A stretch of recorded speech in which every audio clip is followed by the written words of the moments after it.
Hey, what's up mga kaballers? Maligayang pagbabalik sa ating channel. Halina't pag-usapan natin ang balita patungkol sa Warriors. Jackpot nga daw sa bagong big man, dinaig pa si Kevon Looney.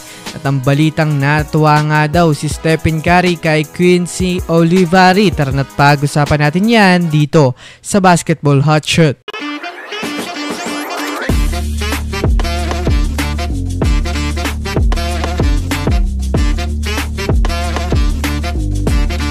Una nga muna tayong dumako mga kaballers sa balitang natuwa nga daw si Stephen Curry kay Quincy Olivari. Well, kahapon lang nga po mga kaballers nang matupad na ni Quincy Olivari ang pangarap niya na makapasok sa NBA at makausap niya nga po mga kaballers si Stephen Curry bilang katunggali at hindi na lang big fan na manonood.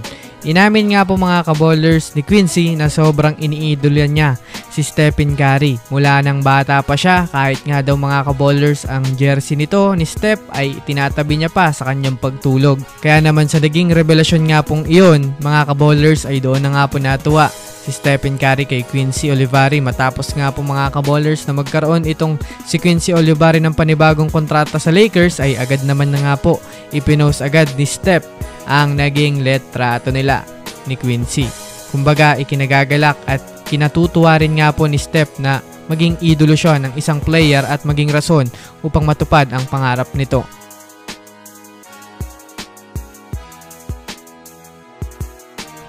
Samantala, dumako naman tayo mga kaballers sa balita patungkol sa maswerte nga daw ang Warriors sa center nila ngayon. Alam naman nga po natin last season mga kaballers ay talagang nakikitaan na nga po si Trayce Jackson Davis ng malaking potensyal sa kanilang kupunan.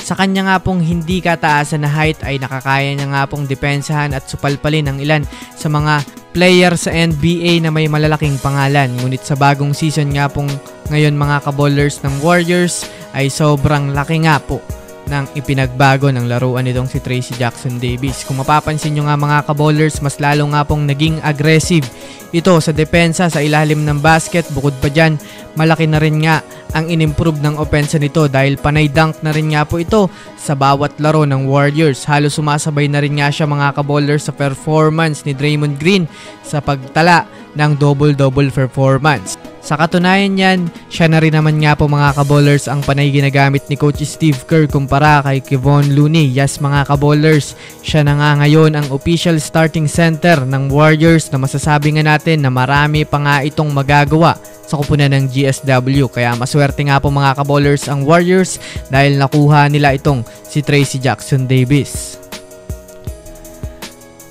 So yun lamang mga kaballers, yan lang naman ang pag-uusapan natin ngayon. Pindutin ang subscribe and hit nyo na rin ng notification bell para sa mga susunod na updates sa mundo ng basketball. Again, this is Basketball Hotshots.